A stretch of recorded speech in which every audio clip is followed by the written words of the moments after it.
신약성경 마태복음 27장 15절에서 26절입니다. 마태복음 27장 15절에서 26절 말씀 다 같이 함께 읽겠습니다. 명절이 되면 총독이 무리의 청원대로 죄수 한 사람을 놓아주는 전례가 있더니 그때에 바라바라 하는 유명한 죄수가 있는데 그들이 모였을 때에 빌라도가 물어 이르되 너희는 내가 누구를 너희에게 놓아주기를 원하느냐 바라바냐 그리스도라 하는 예수냐 하니 이는 그가 그들의 시기로 예수를 넘겨준 줄 알미더라. 총독이 재판석에 앉았을 때에 그의 아내가 사람을 보내어 이르되 저 옳은 사람에게 아무 상관도 하지 마옵소서. 오늘 꿈에 내가 그 사람으로 인하여 애를 많이 태웠나이다 하더라. 대제사장들과 장로들이 무리를 권하여 바라바를 달라 하게 하고 예수를 죽이자 하게 하였더니 총독이 대답하여 이르되 둘 중에 누구를 너희에게 놓아주기를 원하느냐 이르되 바라바로소이다.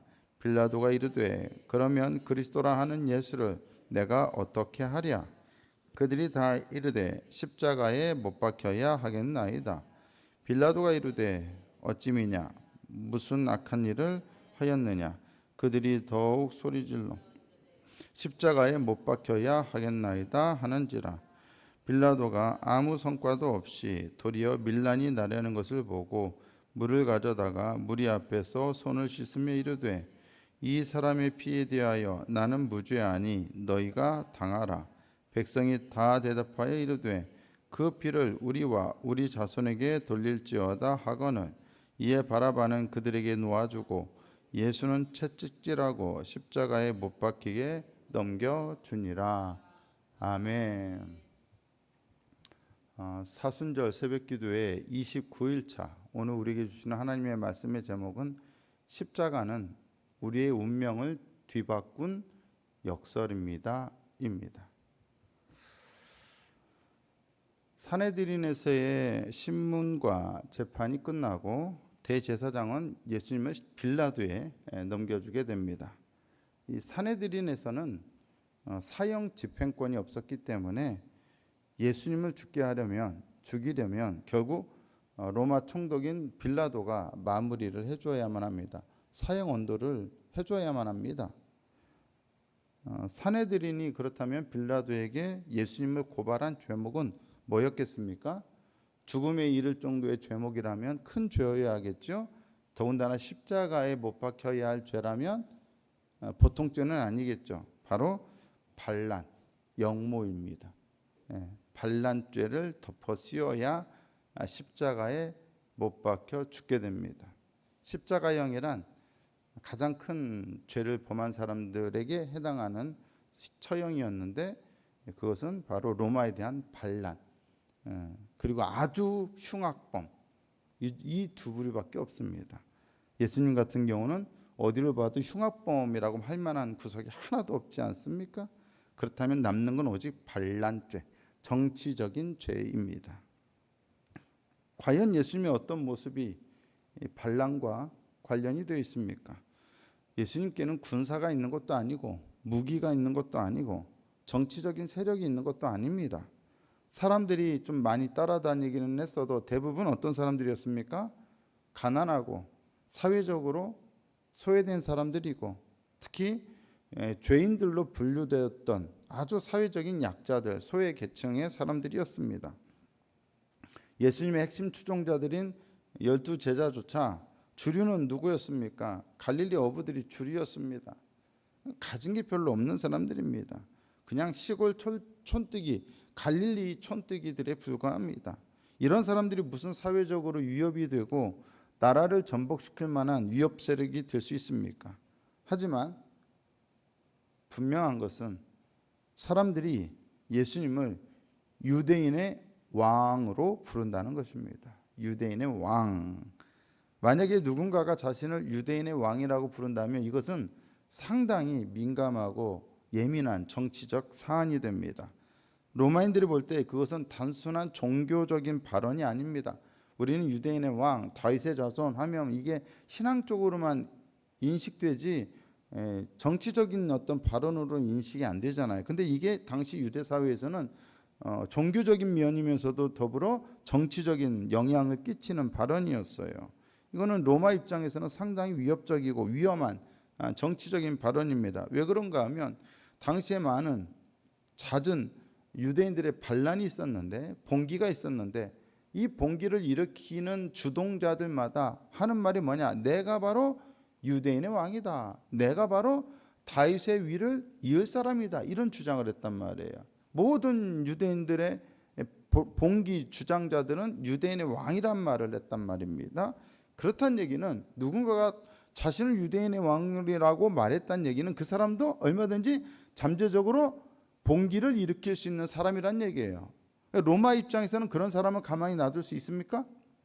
없지요. 당연히 이것은 굉장히 위험한 발언이었습니다. 이게 늘 혁명가들이 봉기를 일으킬 때마다 말했던, 자기를 선전했던 말이었기 때문에 빌라도는 그런 이유로 고소를 당한 사람을 그냥 놔줄 수는 없어요. 그렇기 때문에 반드시 신문을 하게 돼 있어요. 사내들이는 빌라도가 물 수밖에 없는 구미가 당기는 미끼를 던져준 겁니다. 영화 대사가 있잖아요. 나는 미끼를 던져줬고 그놈은 물어본 것 뿐이요. 뭐 이런 대사가 있잖아요. 미끼를 던져주면 누군가 반드시 그걸 물게 돼 있어요. 빌라도는 물지 않을 수가 없어요. 자신을 유대인의 왕이라고 말한 사람을 당연히 정치적으로 어느 정도 위협 인물로 간주하고 신문은 해봐야 합니다. 하지만 빌라도가 신문해보니까 그런 말들이 들려와서 고소는 됐는데 예수님에게서 어떤 혐의점이 있습니까? 없습니까? 정치적인 위협이 전혀 없습니다. 뭔가 의심스러운 구석이 하나도 없습니다. 오히려 예수님은 자기를 변호합니까? 안 합니까? 전혀 안 합니다. 대답도 안 합니다. 대제사장들이 이런 걸로 고소했는데 할 말씀 해봐 했는데 아무 말 안 합니다. 예수님은 자기 변호를 한마디도 안 합니다. 맞다 틀리다 얘기도 안 합니다. 반란과 관련한 어떠한 사소한 혐의나 의심이 가는 점을 빌라도는 예수님에게서 찾기가 어렵습니다. 빌라도가 볼 때 예수님은 반란을 일으키려 했던 여타 다른 혁명가들하고는 분명 달랐습니다. 무슨 소요 사태를 일으킨 적도 없고 무장을 한 사람들이 따르고 있는 것도 아니고 무슨 정치적인 주장을 내세우는 것도 아니고 따르는 사람 없이 지금 홀로 법정에 서 있는 사람이 어떤 정치적인 위협이 되겠습니까? 예수님에게서는 어떠한 문제를 찾아볼 수 없었습니다. 빌라도가 오히려 예수님의 태도를 보고 의아하게 생각할 정도였습니다. 빌라도는 당연히 예수님이 무죄라고 생각했습니다. 죄가 없습니다. 풀어주는 것이 맞다라고 생각했습니다. 하지만 산헤드린에서 고발한 만큼 그냥 풀어주기에는 정치적인 부담이 있습니다. 그래서 빌라도가 꾀를 냅니다. 명절이 되면 총독이 백성들의 청원대로 죄수 한 사람을 놓아주는 전례가 있었는데 빌라도는 이 전례를 이용해서 예수님을 풀어주려고 했습니다. 그때 누가 있었습니까? 마침 바라바라고 하는 아주 유명한 죄수가 잡혀 있었습니다. 이 바라바가 유명한 죄수였다는 얘기는 뭡니까? 그만큼 악질적인 악명 높은 죄수였을 가능성이 크다는 거예요. 그 사람의 죄가 상당히 컸을 거라는 거예요. 그런데 이 재미있는 것은 이 바라바라고 하는 사람의 이름입니다.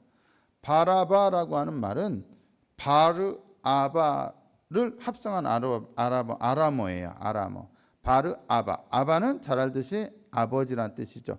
바라고 하는 말 혹은 바르라고 하는 말은 누구누구의 아들이란 뜻이에요. 아들. 그래서 바르아바는 아버지의 아들이란 뜻이 돼요. 보통 유대인들에게 아버지는 누구예요? 네, 하나님이잖아요. 예수님이 하나님의 아들인 것을 연상시키는 그런 이름이죠. 또 재미있는 것은 우리가 갖고 있는 성경에는 그냥 바라바라고만 나오지만 이 마태복음과 관련된 오래된 사본들이 있어요. 그런데 그 사본들 중에 어떤 사본에는 이 바라바를 가리켜서 뭐라고 나오냐? 예수 바라바라고 나와 있어요. 그러니까는 바라바는 일종의 사람들이 그를 향해서 부르는 별명, 별칭일 가능성이 크고 진짜 이름이 아니라 그의 진짜 이름은 뭐였을 거라는 거예요? 예수였을 가능성이 크다는 거예요. 이름이 누구랑 같아요? 예수님이랑 같아요. 그러니까 똑같은 예수라고 한 이름을 가진 두 사람이 지금 십자가 처벌을 받을 만한 죄목으로 고소가 되어 있어요. 한 사람은 누구예요? 바라바라 하는 예수고, 한 사람은 누구예요? 그리스도라 하는 예수예요. 그리스도도 별칭이잖아요. 진짜 이름은 예수고, 그죠? 바라바도 별칭이고 진짜 이름은 예수예요. 상당히 재밌는 상황 아닙니까? 그래서 마태복음 27장 17절을 보시면 그들이 모였을 때 빌라도가 물어 이르되 너희는 내가 누구를 너희에게 놓아주기를 원하느냐? 바라바냐? 그리스도라 하는 예수냐? 이렇게 물어봐요. 바라바냐? 그리스도냐? 빌라도는 바라바 예수를 놓아줄 것인지 그리스도 예수를 놓아줄 것인지를 제안합니다. 빌라도는 왜 예수님이 재판에 넘겨졌는지를 잘 알았고 또 그의 아내가 재판하는데 신문하는데 예수님을 옳은 사람이라고 하면서 꿈속에서 예수님을 위해서 자기가 애썼다는 이야기를 전하면서 아무 상관하지 말라고, 그러니까는 나쁜 판결하지 말라라고 사람을 보내서 얘기를 합니다. 그의 마음은 예수님을 방면하는 쪽으로 확실하게 기울어 있었습니다. 하지만 대제사장들과 장로들이 무리를 선동해서 예수님이 아닌 바라바를 놓아달라고 요구하게 만듭니다. 상황은 빌라도가 의도한 대로 흘러가지 않습니다. 빌라도는 결국 어떻게 합니까? 무리들의 거센 요구에 굴복할 수밖에 없었습니다. 자칫 밀란이라도 나면 정치적으로 큰 부담입니다. 마태복음 27장 24절에 보니까 빌라도가 아무 성과도 없이 도리어 밀란이 나려는 것을 보고 물을 가져다가 무리 앞에서 손을 씻으며 이르되 이 사람의 피에 대하여 나는 무죄하니 너희가 당하라. 빌라도는 예수님의 죽음에 자신의 책임이 없음을 입증하고자 손을 씻었습니다. 하지만 그렇다고 하여 그의 책임이 사라지는 것은 아닙니다. 그의 의도와 달리 그는 우리가 날마다 암송하는 사도신경에 예수님을 죽음에 이르게 한 장본인으로 완전히 딱 박제되었습니다. 무리들은 예수님의 피를 자신들과 자손에게 돌릴 것이라고 하며 빌라도를 압박하였습니다. 그렇게 하여 빌라도는 예수님을 십자가에 못 박도록 채찍질하고 넘겨주었습니다. 여기에서 우리는 역설적인 장면 몇 가지를 볼 수가 있습니다. 먼저 빌라도의 아내입니다. 빌라도의 아내는 예수님을 뭐라고 부릅니까? 옳은 사람이라고 말합니다. 그런데 빌라도의 아내는 유대인이 아니라 이방 여인이었을 것입니다. 로마인이었을 겁니다. 이방 여인이었던 그녀에게 예수님을 옳은 사람이라고 볼 수 있는 분별력이 있었던 겁니다. 하지만 수많은 예언자들의 예언과 하나님의 말씀인 율법을 소유한 이스라엘의 지도자 그룹인 산헤드린에게는 정작 그러한 분별력이 없었고 도리어 예수님을 죄인으로 몰아가는 악한 모습을 볼 수 있습니다. 이방 여인은 예수님을 옳은 사람으로 보았고 정작 유대인들, 성경을 늘 읽는다는 유대인들은 예수님을 죄인으로 여기고 죽이려고 했습니다. 어떻습니까? 역설이고 모순이죠. 또 다른 역설적인 모습은 이방인 총독 빌라도는 예수님을 무죄한 것으로 여기고 이 무죄한 자의 피를 흘리지 않기 위해서 애썼던 반면에 풀어주려고 유대인들은 하나님의 아들을 죽이기 위해 그분의 피를 자기 자신들과 자기들의 자손들에게까지 돌리는 그러한 적극적인 모습을 보여줍니다. 예수님은 오히려 이방인인 빌라도는 살려주려고 하고 당신의 백성들은 죽이려 하고 있습니다. 예수님은 자신의 백성들에 의해 거부당하고 심지어 죽임까지 당해야 하는 역설적인 운명을 맞이하게 되었습니다. 마지막으로 볼 수 있는 최고의 역설적인 장면은 무엇일까요? 바로 의인이신 그리스도께서 십자가와 죽음에 넘겨지심으로써 대신에 유명한 죄수인, 아주 악한 죄수인 바라바가 살게 되었다는 것입니다. 죽어 마땅한 사람이 죽지 않고 오히려 살게 되고 예수님이 죽게 되었어요. 죽어 마땅한 자가 예수님 때문에 살게 된 것입니다. 마땅히 죽어야 할 자는 살게 되고 마땅히 살아야 할 분은 죽게 되었습니다. 말도 안 되는 역설입니다. 모순입니다. 악인은 무죄가 되고 의인은 유죄가 되었습니다. 말도 안 되는 모순과 역설이 이 장면에서 일어나고 있습니다. 예수님의 죽음, 즉 십자가는 바로 이러한 모순과 역설의 결과였던 것입니다. 이러한 모순과 역설은 당연히 우리 인간들의 죄악 때문이었습니다. 죽음에 집착한 유대인들의 광기와 산헤드린의 음흉한 음모 때문이었습니다. 하지만 예수님의 십자가에 단지 그들의 죄악만 연루되었습니까? 예수님께서 십자가에 넘겨지심으로써 죽지 않고 살게 된 것이 단지 바라바 한 사람뿐이었습니까? 그렇게 하여 바라바만이 아니라 우리 모든 죄인들이 다 살게 되었습니다. 바라바는 그렇게 하여 살아나게 된 수많은 죄인들 중에 한 사람에 불과합니다. 그렇다면 바라바는 누구입니까? 바로 우리 모두를 대표하는 자입니다. 사실 우리 모두가 다 바라바입니다. 예수님께서 죽음에 넘겨지심으로써 살게 된 우리 모두가 다 바라바입니다. 유대인 왕, 세상의 왕이 죽으심으로써 모든 죄인들이 살게 되었습니다. 우리 모두의 죄책과 죽음을 예수님께서 대신 짊어지셨고 그 결과 우리는 구원과 생명을 얻게 되었습니다. 이 장면은 바라바와 그리스도의 자리 바꿈, 자리 체인지를 통해서 바로 그것이 우리들에게 이루어진 일이라는 것을 분명하게 보여줍니다. 역설적인 자리 바꿈, 모순적인 교환이 십자가에서 일어났다는 진리를 우리에게 보여주고 있습니다. 바라바처럼 죽음의 자리에 있었던 우리가 그리스도의 희생으로 구원받았습니다. 살게 되었습니다. 하지만 단지 살게 된 것만이 전부가 아닙니다. 골로새서 1장 13절에 보시면 그가 우리를 흑암의 권세에서 건져내사 그의 아들의 사랑의 아들의 나라로 옮기셨으니, 건져내사 옮기셨다라고 말씀합니다. 십자가에서 일어난 역설적인 자리 바꿈은 우리의 운명을 뒤바꿔 죽지 않고 살게 했을 뿐만 아니라 우리의 신분과 정체성까지 완전히 뒤바꾸어 버렸습니다. 더 이상 우리는 흑암의 나라 아래 사는 죄인들이 아닙니다. 이제는 하나님 나라에서 사는 의인들입니다. 십자가의 역설은 우리의 정체성, 신분, 그리고 미래적인 운명까지 완전히 뒤바꾸었습니다. 우리는 더 이상 죄악에 따라 살아가는 존재가 아니라 성령 안에서 의를 따라 살아가는 새로운 존재가 되었습니다.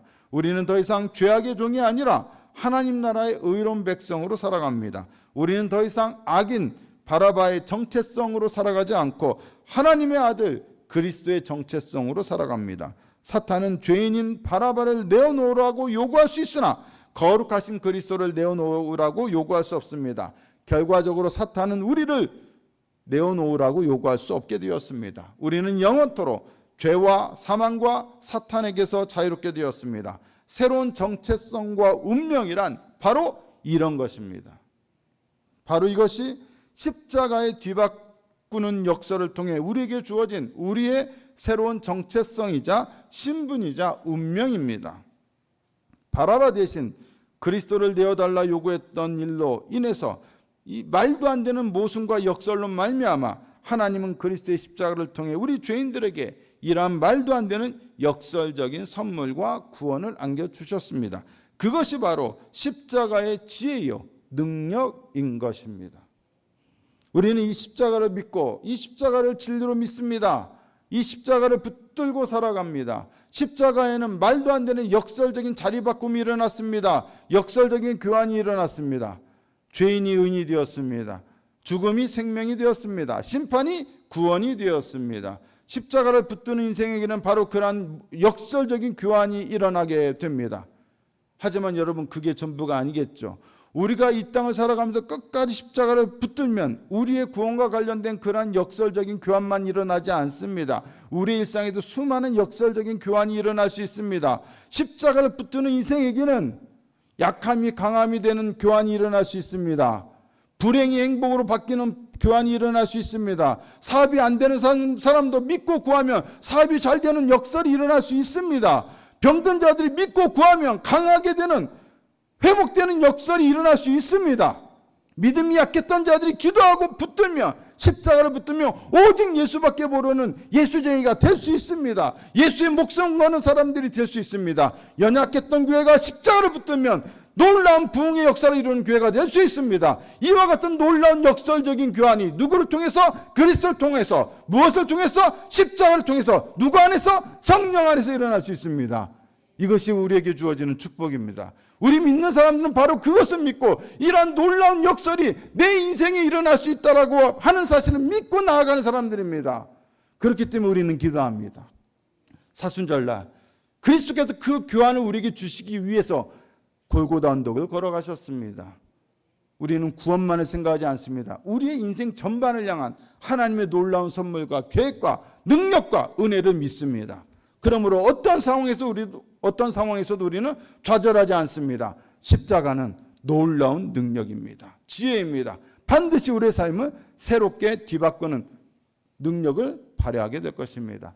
그 십자가의 능력을 붙잡고 나아가는 저와 여러분 모두가 되실 수 있기를 예수님의 이름으로 축복합니다. 좋으신 하나님, 우리 인생과 삶과 운명을 뒤바꾸는 십자가의 역설과 그 진리가 오늘도 우리 가운데 역사하여 우리가 간구하는 모든 것들의 응답의 역사를 이루셨어. 하나님, 우리의 약함이 강함이 되고 우리의 부족함이 하나님 충분함이 되고 또한 하나님의 은혜로 인하여 우리의 아픈 인생들이, 어려운 인생들이 기쁨과 행복이 가득한 인생들로 바뀌어지는 놀라운 역설적인 진리가 우리 삶에 실현되게 될 줄로 믿습니다. 우리는 그것을 믿고 더욱더 십자가를 의지하며 기도하고자 합니다. 하나님, 우리 안에 더욱더 놀라운 능력으로 역사하여 주시옵소서. 우리의 구원을 이루셨듯이 우리의 삶에도 놀라운 변화와 회복의 역사를 이루어 주시옵소서. 주님께서 이루시고 또한 주님께서 역사하여 줄 줄 믿습니다. 이 시간에도 하나님 앞에 감사의 결과를 주님 앞에 올려드리오니 주여 받아주시고 재검사 결과 하나님 좋아진 몸 상태로 인하여 하나님께 감사드리오니 받으시고 더욱더 건강한 몸, 더욱더 주님의 은혜가 넘치는 삶 살게 하여 주시옵소서. 주님께서 언제나 우리 삶을 붙드시고 인도하여 줄 줄 믿고 예수님의 이름으로 축복하오며 기도드리옵나이다. 아멘.